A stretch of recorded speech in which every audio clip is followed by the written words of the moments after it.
মংলা বন্দরে ৭০ বছরের রেকর্ড ভাঙল জাহাজ আগমনে।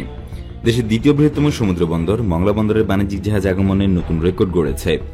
৭০ বছরের রেকর্ড ভেঙে ২০২০-২১ অর্থ বছরে ৯৭০টি বাণিজ্যিক জাহাজ এই বন্দরে নোঙর করেছে।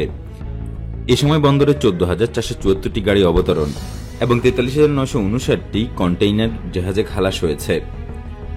বিশ্বব্যাপী করোনা মহামারীর মধ্যে বঙ্গবন্দরের এমন জাহাজ আগমনকে ইতিবাচক হিসেবে দেখছেন ব্যবসায়ী এবং সংশ্লিষ্টরা।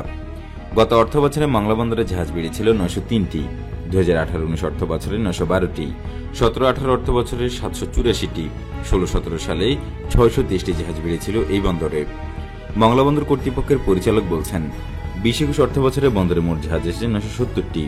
বন্দর প্রতিষ্ঠার ৭০ বছরে এত জাহাজ বন্দরে আসেনি বলে জানান তিনি। মংলা বন্দর কর্তৃপক্ষের chairman rear admiral Mohammad Musa বলছেন, মংলা বন্দর কর্তৃপক্ষ ব্যবসায়ী ও জনগণের কথা চিন্তা করে লকডাউনের মধ্যেও কার্যক্রম স্বাভাবিক রাখার সিদ্ধান্ত নিয়েছে। ফলে বন্দরে আমদানি রপ্তানি বৃদ্ধি পেয়েছে।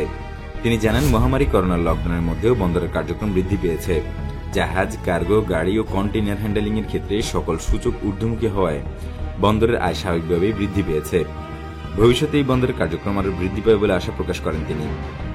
১৯৫০ সালে ব্রিটিশ বাণিজ্যিক জাহাজ দ্য সিটি অব লায়ন্স সুন্দরবনের মধ্যে পশুর নদীর জয়মনিরগোল নামক স্থানে নোঙর করে মংলা বন্দর প্রতিষ্ঠার সূচনা করে।